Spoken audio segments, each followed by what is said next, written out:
Hello friends, मैं राम सिंह आर्यस आप सभी का आप ही के अपने YouTube channel international classes maths zero to hero में हार्दिक अभिनंदन करता हूं। फ्रेंड्स, आज हम इस वीडियो में दशमलव भिन्न से रिलेटेड ऐसे क्वेश्चंस लेके आए हैं जो देखने में काफ़ी डरावने होते हैं और काफ़ी लंबे लंबे सॉल्यूशन होने के बाद उनके आंसर आते हैं, लेकिन हम लोग बहुत आसान तरीके से बहुत कम समय में उन क्वेश्चंस को सोल्व करेंगे। जैसे कि आप देख रहे हैं, देखिएगा फ्रेंड्स, ये क्वेश्चन नंबर फर्स्ट देखने में काफी डरावना नजर आ रहा होगा, पर हम लोग इसको बहुत आसान तरीके से सोल्व करेंगे। एक बार आप थोड़ा सा सीखने का मेथड सीखिएगा, क्या है, किस मेथड से हम इसको आसानी से कर सकते हैं। फ्रेंड्स, ये है 47.2506। आपको कुछ नहीं करना है, आप इधर देखो 4a plus 7/d 2c plus 5/d plus 6e। आपको क्या करना है, इस इक्वेशन में से सोचकर ए बी सी डी के मान निकालने हैं और यहाँ लिखने हैं ताकि आपका आंसर आ जाए। कैसे निकालना है, कैसा इजी मेथड है वो सीखिएगा। आपको देखो, सबसे पहले इधर क्या आ रहा है 4, तो ये जो 4 है उसे रखना है, बाकी सब को 0 कर दो। कितना हुआ 40.00 मतलब 40। तो सबसे पहले आपको ए की ऐसी वैल्यू लिखनी है जिसको गुणा करने पर 4 के साथ 40 बन जाए।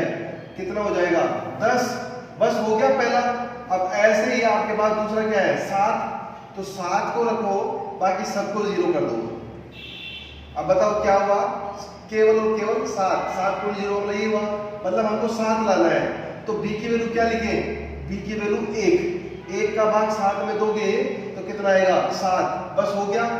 आगे चलिएगा 2, तो 2 रखेंगे और बाकी सब क्या हो जाएगा 0। इसका मीनिंग क्या होता है 0.2, क्योंकि ये तो 0 हो गया और इधर से कितने भी 0 हटाओ और लगाओ कोई फर्क नहीं पड़ता है। तो कितना होगा 0.2। अब 0.2 लाने के लिए c का वैल्यू सोचना है, तो 0.1 तभी तो आएगा। 2 एकम 2 और ये पॉइंट हो गया। आगे चलिएगा फ्रेंड्स, अब आगे क्या है आपके पास 5, तो आपको मैंने जो कहा है वो करो, सबको 0 लिखते जाओ, सिर्फ 5 को छोड़ दो, बाकी सब 0। तो ये हो गया 0.05। अब 5/d है, तो कैसे ये आए, अगर आप एक 0 लगाओगे तो 0.5 आएगा, 2 0 लिखोगे तभी तो आएगा 0.05। तो d की वैल्यू कितनी हो गई 100। कितनी होगी d की वैल्यू 100। आगे चलिएगा, फिर क्या है 6, तो 6 रखो और बाकी सबको क्या कर दो 0, तो 0.0006। बस हो गया। अब ये लाने के लिए क्या करना पड़ेगा, 6e है ना, तो आपको क्या लाना पड़ेगा 0.0001, तभी तो 6 से मल्टीप्लाई करोगे 6 और ये आ जाएगा आपके पास। यही तो लाना है आपको। ये आपका एक बहुत ही शानदार आइडिया मेथड है। इससे आपको पता लग गया e की वैल्यू कितनी हो गई 0.0001। a b c d e ये सब वैल्यूज यहाँ लिख दो, आपके आंसर हो गए। चलिएगा, a कितना बताया 10, तो ये कितना हो जाएगा 10 लिखते ही 10 पंजे 50। b कितना बताया 1, तो 1 से मल्टीप्लाई करो 3 एकम 3। c कितना बताया 0.1, मल्टीप्लाई करो 0.6 हो जाएगा। d कितना आया आपके पास 100 और e कितना आया बताइए फटाफट। e का वैल्यू हुआ 0.0001, मल्टीप्लाई करोगे तो कितना हो जाएगा। बस अब क्या करना है, जोड़ना है। देखिए फ्रेंड्स, ये तो कितने हो गए 153 और ये पॉइंट के नीचे पॉइंट लिख करके जोड़ देता हूं, तो कितना हो जाएगा 3006 और ये पॉइंट। तो आपका आंसर हो गया 153.6003। बता दीजिए कौन सा है, आपका आंसर हुआ डी। सी वाला आंसर मत लगा देना, थोड़ा सा फर्क है। आपका आंसर क्या हुआ डी। चलिएगा फ्रेंड्स, अच्छे से समझ में आ रहा है आपको। एक और ऐसा सवाल करते हैं, क्वेश्चन नंबर 2। देखिए फ्रेंड्स, क्वेश्चन नंबर 2। अब तो आप भी सीख गए हैं, फटाफट आप भी कर सकते हैं। ठीक है फ्रेंड्स, देखिए कैसे करना है।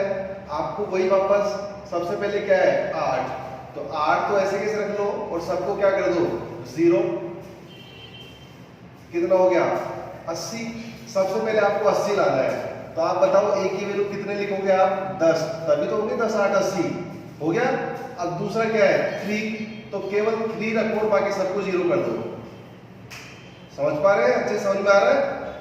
ठीक है, केवल 3 रखेंगे और बाकी सबको क्या कर देंगे 0। तो क्या हुआ 3 हुआ। अब 3 लाने के लिए b की वैल्यू कितनी लिखनी पड़ेगी आपको 1, क्योंकि 1 से डिवाइड करोगे तो 3 आएगा। आगे क्या है उधर देखते जाओ, पहला हो गया, दूसरा हो गया, तीसरा क्या है 7। तो केवल 7 रखना है, बाकी सबको क्या कर देना है 0।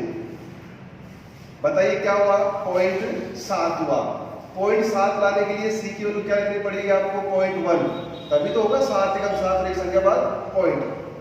फिर क्या है आपके पास 5, तो सबको 0 लिखो और केवल 5 बस ये रहेगा, बाकी सब खत्म। तो ये हो गया 0.0005। अब इसके लिए आपको d की वैल्यू क्या लिखनी पड़ेगी, देखो 5/d है। अगर आप 1 0 लिखोगे यानी कि 10 तो 0.5 आएगा, 2 0 लिख देंगे तो 0.05 हो जाएगा, 3 0 लिखोगे तो 0.005 हो जाएगा, 3 संख्या बाद 4 लिखोगे तो 4। तो आपको तो यही चाहिए ना।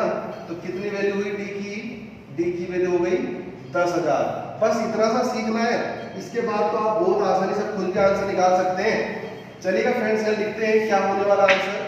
a की जगह 10 लिखो तो 30 हो गया, b की जगह 1 लिखो 4 हो गया, c की जगह कितना लिखोगे 0.1, तो मल्टीप्लाई करो तो 0.5 हो गया, और फिर d की जगह कितना हो गया आपका 10,000। तो कितना आंसर हो गया फ्रेंड, जोड़ना ही तो है 10,000, 30 और 4 34, तो आपके पास हो गया 10,034 और ये कितना है 0.5। क्या आंसर हो गया फ्रेंड्स आपका आंसर हो गया सी। मैच कर लीजिए, बस अच्छे से 1-2 बार प्रैक्टिस कर लीजिए। इस तरह के सवाल बहुत आसानी से आप सोल्व कर सकते हो, बस थोड़ा सा प्रैक्टिस कर लीजिएगा। चलिए फ्रेंड्स चलते हैं क्वेश्चन नंबर 3 पर। देखिए फ्रेंड्स ये है क्वेश्चन नंबर 3। फ्रेंड्स आपको वही जो चीज मैंने सिखा दी है उससे आप फटाफट आंसर निकालेंगे और आंसर मैच करेंगे कि आपके आंसर ठीक आ रहे हैं या नहीं आ रहे हैं। समझ में आ रहा सबके। चलिएगा फ्रेंड्स देखिए कैसे निकालना है। सबसे पहले 6 है तो 6 रहेगा, बाकी सबको 0 कर देना है। तो कितना हो गया 60, और 60 लाने के लिए a की वैल्यू कितनी लिखनी पड़ेगी 10, तभी तो 10 की 60 आएगा। तो a कितना हो गया 10। फिर आपके पास 3 आ रहा है ना सेकंड नंबर पे, तो 3 रखना है और बाकी सबको क्या कर देना है 0। तो क्या मिला आपको 0.000, तो क्या हुआ केवल 3। अब आपको 3 लाने के लिए b की वैल्यू 3b में क्या लिखना पड़ेगा 1, तभी तो 3 आएगा। तो b कितना हो गया आपका 1। फिर उसके बाद क्या है 5 है आपके ऊपर, देखो उधर, तो सबको 0 करो, केवल 5 को रखना है, बाकी 0 कर दो। तो ये हुआ आपके पास 0.5। अब 0.5 लाना है तो देखो 5/c है, तो आपको c की जगह कितना लिखना पड़ेगा 10, तभी तो एक संख्या बाद पॉइंट लगेगा। तो c की वैल्यू कितनी हो गई आपकी 10। ऐसे ही इधर आप 7 रखो और बाकी सब 0 कर दो, तो 0 0 0.07 और 0, तो कितना हुआ 0.07। बाकी इन 0 का कोई मतलब नहीं है, इधर 0 हटा दो, कोई मतलब नहीं है। अब आपके पास 7 कहाँ है हो रहा, देखो 7/d। अब ये आपको लाना है तो आपको नीचे कितना लिखना पड़ेगा 100, तभी तो 2 संख्या बाद पॉइंट लगेगा, और आप होंगे 0.07। तो d की वैल्यू कितनी हो गई 100 हो गई। और लास्ट में क्या बचा e, तो 3 है ना, तो पहले 3 रखो और बाकी सबको 0 करो, 0 0 0 0 और ये 3, ये लाना है आपको। और उधर आपके पास कितना 3 और e, यही तो है। तो आप e की वैल्यू क्या लिखेंगे 0.001, इससे मल्टीप्लाई करो 3 और 0 0 आ गया, बस हो गया। तो e की वैल्यू कितनी हो गई आपकी 0.001। बस ये वैल्यूज निकालने के लिए आपको 1-2 बार अच्छे से प्रैक्टिस कर लेनी है, उसके बाद तो सबको क्या करना है या मान लिखना है। तो देखो a हुआ 10, b हुआ 1, c हुआ 10, d हुआ 100 और ये हुआ 0.001। यही तो आपका समझ में आ रहा है सभी के, ठीक है, बहुत अच्छी बात है। तो कितना हो गया 100 10 110 120 121.00 और 1, कितना हुआ 121.001। फ्रेंड्स थोड़ा सा आंसर में करेक्शन कर लेना, या 01 नहीं है, 00 क्या है 1 है, ठीक है। तो आपका आंसर क्या हो गया बी। आपको सॉल्यूशन का मेथड सीख लेना है, बहुत आसान तरीका है, धीरे धीरे आप लोग बहुत स्पीड से करने लग जाएंगे। चलिएगा फ्रेंड्स अगले क्वेश्चन पे आते हैं। अगला क्वेश्चन क्या कह रहा है देखिएगा, क्वेश्चन नंबर 4। देखिए फ्रेंड्स ये है question number 4, same first second और थर्ड की जैसे ही क्वेश्चन नंबर 4। अब ये क्वेश्चन आपको खुद को करना है और फिर आपको कमेंट्स बॉक्स में इसके आंसर कमेंट्स लिख के बताना है कि क्या आंसर आ रहे हैं। फिर मैं आपको वेरीफाई करूंगा कि क्वेश्चन ठीक किया है आपने या नहीं। चलिएगा फ्रेंड्स, आते हैं अगले क्वेश्चन पे, टाइप नंबर सेकंड। देखिए फ्रेंड्स, ये है क्वेश्चन नंबर 5। फ्रेंड्स, ये क्वेश्चन जो टाइप नंबर सेकंड हमने स्टार्ट किए हैं, इसमें सारे क्वेश्चंस फॉर्मूला बेस्ड है। अगर आपको फॉर्मूला अच्छे से याद है तो आप इन क्वेश्चंस को बहुत इजी वे में कर सकते हैं। फ्रेंड्स, टोटल मिलाकर के स्क्वायर और क्यूब के 12 फॉर्मूलाज है, 12 सूत्र हैं। अगर आप इनको अच्छे से याद कर लेते हैं तो इस तरह के क्वेश्चंस आप विद इन 5 सेकंड्स कर पाएंगे। तो चलिएगा देखिए किस तरह से क्वेश्चन सोल्व करते हैं। देखिए फ्रेंड्स, यहाँ एक जैसी संख्या 2 बार मल्टीप्लाई में है, तो जब एक जैसी संख्या 2 बार मल्टीप्लाई में हो तो हम उसको बोलते हैं ए स्क्वायर। अगर ऐसे ही एक जैसी संख्या 3 बार हो तो बोलते हैं ए का क्यूब। फिर ये दूसरी संख्या है, ये भी 2 बार है और वही मल्टीप्लाई में है, तो ये हो जाएगा बी स्क्वायर। और ऐसे ही अगर ये 3 बार हो जाए तो आपको क्या कह देना है, बी क्यूब। क्योंकि हमारे स्क्वायर और क्यूब के ही फॉर्मूले होंगे जो ज्यादातर एग्जाम में हमसे पूछे जाते हैं। अब देखिए फ्रेंड्स, क्या हुआ, ये आप समझ गए, ये हुआ ए स्क्वायर माइनस ये हुआ बी स्क्वायर और नीचे हुआ 0.49। अब आपको एक फॉर्मूला याद होना चाहिए कि A square minus B square, friends ये होता है ए प्लस बी और ए माइनस बी। ये पूरे 12 फॉर्मूला मैं आपको इसी वीडियो में बता दूंगा। ये पहला फॉर्मूला आप याद रख लीजिएगा, ए स्क्वायर माइनस बी स्क्वायर, ए प्लस बी और ए माइनस बी। तो आज इसका मीनिंग क्या हुआ कि एक बार प्लस में लिखना है और एक बार माइनस में लिखना है, और नीचे ये ऐसे कैसे, ये आपको समझाने के हिसाब से एक क्वेश्चन में समझाऊंगा, उसके बाद तो आप डायरेक्ट ही करेंगे। चलिएगा फ्रेंड्स, क्या करना है, ये ए हुआ और ये बी हुआ, एक बार दोनों को जोड़ना है तो आप अच्छे से जोड़ सकते हैं। क्या हो जाएगा 0. चलिएगा मैं लिख देता हूं इधर ताकि आपको समझ में आ जाए। इसको जोड़ेंगे तो हो जाएगा 0.49। एक बार इसमें से इसको घटाना है तो घटा सकते हैं 0.01 और नीचे कितना है 0.49। ये तो कैंसिल हो गया। फ्रेंड्स, आप तभी इन संख्याओं को काट सकते हैं जब प्लस या माइनस क्या हो जाए, फिनिश हो जाए। यहाँ प्लस माइनस था इसलिए मैं नहीं काट सकता था, इसलिए मैंने फॉर्मूला लगाया, प्लस माइनस नहीं है तो मैंने काट दिया। तो क्या आंसर बच गया 0.01। ये आपका आंसर हो गया। क्या आंसर हुआ, सी। चलिएगा फ्रेंड्स, हम लोग अगले क्वेश्चन पे आते हैं, क्वेश्चन नंबर 6।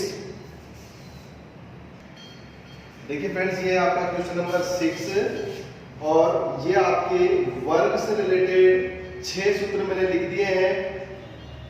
ठीक है, ये वर्ग के 6 फॉर्मूलाज आपको अच्छे से याद होने चाहिए।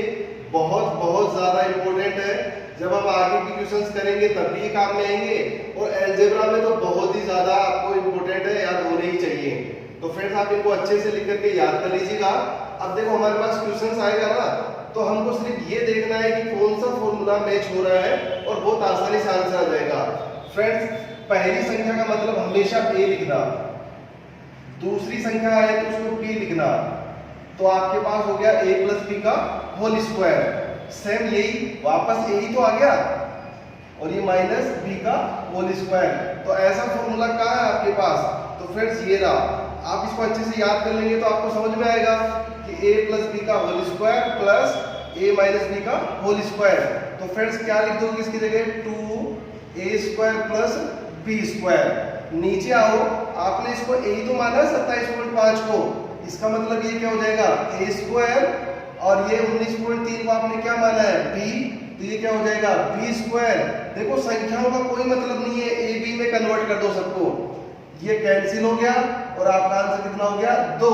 तो फ्रेंड्स, बहुत आसानी से आप आंसर निकाल पाएंगे।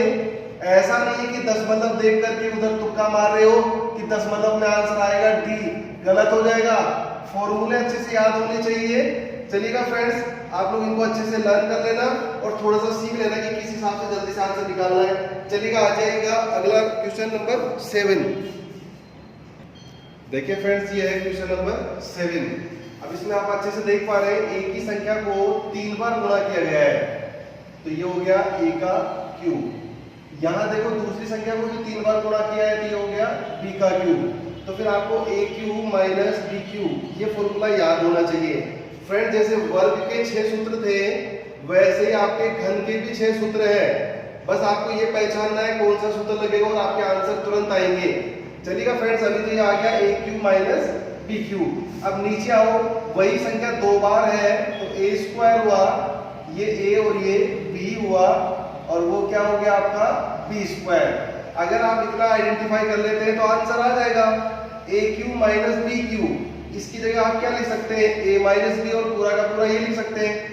क्या लिखेंगे, ए माइनस बी, इसकी पूरे की जगह A minus B, A square plus B square plus A B. Friends, ये पूरा का पूरा आपका मैच हो रहा है ना, तो पूरा का पूरा कैंसिल हो सकता है। अगर आप एक एक काटते हो तो नहीं कटता है प्लस माइनस में, लेकिन पूरा का पूरा ब्रैकेट अगर मैच हो जाए तो पूरा का पूरा कैंसिल हो जाता है। तो आपका आंसर क्या बचा, ए माइनस बी। ए का मतलब हुआ 0.07 माइनस बी का मतलब क्या है आपका 0.05। जैसे आप घटाएंगे तो कितना आएगा 0.02, तो 0.02 ये आपका आंसर हो गया। तो आंसर हो गया बी। फ्रेंड्स, ये फॉर्मूले बहुत ज्यादा इंपॉर्टेंट है। आप जैसे आगे चलेंगे तो फॉर्मूले जरूरी है, इसलिए मैंने सारे फॉर्मूले इसी वीडियो में आपको लिख दिए हैं। आपको अच्छे से इनको याद कर लेना है और ये क्वेश्चंस आपको प्रैक्टिस कर लेना है। चलिएगा, अब आते हैं क्वेश्चन नंबर 8 पे। देखिए फ्रेंड्स, ये है क्वेश्चन नंबर 8। अब यहाँ तो आपको वैसे ही बताया गया है, आप पहली संख्या को a मान लो तो a क्यूब हो गया, दूसरी को b मान लो तो b क्यूब हो गया, और ऐसे ही देखो यहाँ पर a square b square minus ab। आपको क्या कर लेना है, ये सूत्र याद कर लेना है। जैसे आप इस सूत्र को याद रखेंगे तो आपको लिखेगा a प्लस बी हो जाएगा, a square plus B square minus ab। ये पूरा कैंसिल हो गया, आंसर हो गया सिर्फ a प्लस b। a की वैल्यू 0.73 प्लस b की वैल्यू 0.27, जोड़ दीजिए 10, फिर वही 10 की 0 हासिल की 1.1, 1.00 मतलब क्या हो गया 1। आपका आंसर हो गया a। ठीक है फ्रेंड्स, समझ में आ रहा है। चलिएगा अगले क्वेश्चन पे, क्वेश्चन नंबर 9। देखिए फ्रेंड्स, क्वेश्चन नंबर 9। फ्रेंड्स, हमेशा सब कुछ आपके जैसे नहीं आएगा, कभी कभी आपको बनाना भी पड़ता है। अब ये देखिएगा क्वेश्चन आपको कैसे सोल्व करना है। 125, ये 5 का क्यूब होता है ना, थोड़े से वर्ग और घन तो आपको याद करने पड़ेंगे। ये क्या होता है 5 का क्यूब। फ्रेंड्स, थोड़ा सा एक बार मैं समझा देता हूं, लेकिन फिर आपको डायरेक्ट आना चाहिए। 5 का क्यूब मीन्स ये हुआ 5, 5 और 5। 5 3 जगह डिवाइड होता है तभी तो 5 का क्यूब बनता है। तो फ्रेंड्स, ये 10 मतलब भी तीनों जगह बराबर डिवाइड होगा। अभी 3 संख्या बाद है ना, तो 3 का भाग लगा दो, कितनी संख्या बाद रहेगा 1 संख्या बाद बस। तो ये 0.5 का क्या हो गया क्यूब। बस ये आपको अच्छे से सीख लेना है कि कैसे क्यूब बनाते हैं। तो ये हुआ 0.5 का क्यूब, और ये हो जाएगा 0.3 का क्यूब, जैसे अभी बनाया वैसे। ये है 0.5 का स्क्वायर, और फ्रेंड्स ये जो है ना वो इन दोनों का मल्टीप्लाई है, 0.5 इंटू 0.3, और ये जो आपका है ये 0.3 का स्क्वायर है, 0.3, तो ये हो गया 9। और ऐसे भी आप पॉइंट आएंगे तो 1 0 यहाँ से 1 0 यहाँ से, तो 2 संख्या बाद पॉइंट लगेगा। हो गया, समझ में आ गया। एक बार अच्छे से सीख लेना है, फिर आप धीरे धीरे सीख जाएंगे तो आप भी जल्दी जल्दी कर पाएंगे। अब ये फॉर्मूला बन गया कौन सा, a cube plus b cube, और नीचे a square minus ab plus b square. ये फॉर्मूला आपको याद है तो आप कहेंगे a plus b, a square plus b square minus ab। ये पूरा का पूरा कट गया, a प्लस b आंसर हो गया। a का मीनिंग हुआ 0.5 और b का मतलब 0.3, तो जोड़ेंगे तो 0.8। ये आपका आंसर हो गया। कितना आंसर हो गया d। ठीक है फ्रेंड्स, ये होगा आपका क्वेश्चन नंबर 9। फ्रेंड्स, धीरे धीरे आप जब ये सीख जाएंगे तो आप बहुत इजी वे में आंसर दे पाएंगे। जैसे मैं अगले क्वेश्चन में आपको थ्योरी नहीं समझाऊंगा, क्योंकि अब आप लोग सीख चुके हैं। तो क्वेश्चन नंबर 10 में देखिएगा, ये हो गया 2.3 का क्यूब माइनस वो 1 है ना, तो 1 को तो मैं ऐसे लिख सकता हूँ ना फ्रेंड्स। इसका मतलब ये 1 का क्या हो जाएगा क्यूब, क्योंकि 1 को तो कितनी बार भी लिखो, तो फॉर्मूला तैयार करने के लिए इसको लिखा 1 का क्यूब, तो a cube minus b cube, यही आपको देखना था। ठीक है, और नीचे तो है 2.3 प्लस 2.3 प्लस 1। अब फ्रेंड्स, ये फॉर्मूला किस चीज का है, a cube minus b cube. ठीक है, आप लिखेंगे a माइनस बी, और जो अगला है ना वो तो कैंसिल हो जाएगा क्योंकि आप धीरे धीरे आप सीख चुके हैं। तो a माइनस बी करते हैं आंसर। 2.3 में से 1 कैंसिल माइनस कर दो, पॉइंट लगा के 0 लगा दो। यहाँ देखो मैं आराम से घटा रहा हूँ, 3.2 में से 1 गया तो 1, तो 1.3 कितना आंसर हो गया बी। तो धीरे धीरे आपको ऐसे तैयार हो जाना है। चलिएगा क्वेश्चन नंबर 11 में देखते हैं क्या है आपके पास। देखिए फ्रेंड्स ये है क्वेश्चन नंबर 11। अब तो आप फटाफट खुद भी आंसर निकालना सीख गए हैं। अब आपको दिख रहा है ऊपर क्या फॉर्मूला बन गया, ए क्यू माइनस पी क्यू। तो क्या सूत्र लगाएंगे, ए माइनस बी, और जो अगला ब्रैकेट आएगा वो तो नीचे वाले से कैंसिल हो जाएगा, नीचे भी तो लिखा हुआ है आपके पास। तो आपका आंसर हो गया ए माइनस बी। 2.3 में से क्या माइनस करना है, वो क्यूब आपको बनाना सीख लेना है। ये यहाँ क्यूब नहीं है फ्रेंड्स, आपको इसका क्यूब बनाना था, ठीक है। ये ऐसे ही था क्वेश्चन आपके पास, तो वो बनेगा 0.3 का क्यूब। तो माइनस में कितना आ जाएगा 0.3। तो आपका आंसर कितना हो गया, इसमें से घटाएंगे तो कितना बचेगा, सिर्फ 2.0 यानी कि 2 आंसर। तो आंसर क्या हो गया आपका सी। ठीक है फ्रेंड्स, चलिएगा अगले क्वेश्चन पे आते हैं, क्वेश्चन नंबर 12। देखिए फ्रेंड्स ये है क्वेश्चन नंबर 12, 13 और 14। जो मैंने आपको फॉर्मूले समझाए हैं उन्हीं फॉर्मूलों पे आधारित ये क्वेश्चंस है। आपको फॉर्मूले अच्छे से देखते हुए लिखकर याद करने हैं, और फिर आप इन क्वेश्चंस को बहुत इजी वे में जैसे मैंने सिखाया वैसे आंसर देना है। बस पहली संख्या का मतलब ए और दूसरी संख्या का मतलब बी, और आपका जैसे ही दूसरा ब्रैकेट होगा वो कैंसिल हो जाएगा नीचे लिखे हुए से, और आपके आंसर आ जाएंगे। फ्रेंड्स आप सभी लोग इसका आंसर फटाफट निकाल के कमेंट्स बॉक्स में लिखिए। मैं इंतजार करूंगा कि सबसे पहले कौन आंसर दे पा रहा है, कितनी जल्दी आंसर दे पा रहा है, और मैं वेरीफाई करूंगा कि आपका आंसर सही है या गलत है। चलिए फ्रेंड्स, हम फिर मिलेंगे एक नए वीडियो में नए टॉपिक के साथ में। तब तक के लिए स्वस्थ रखिए, अपना ख्याल रखिए।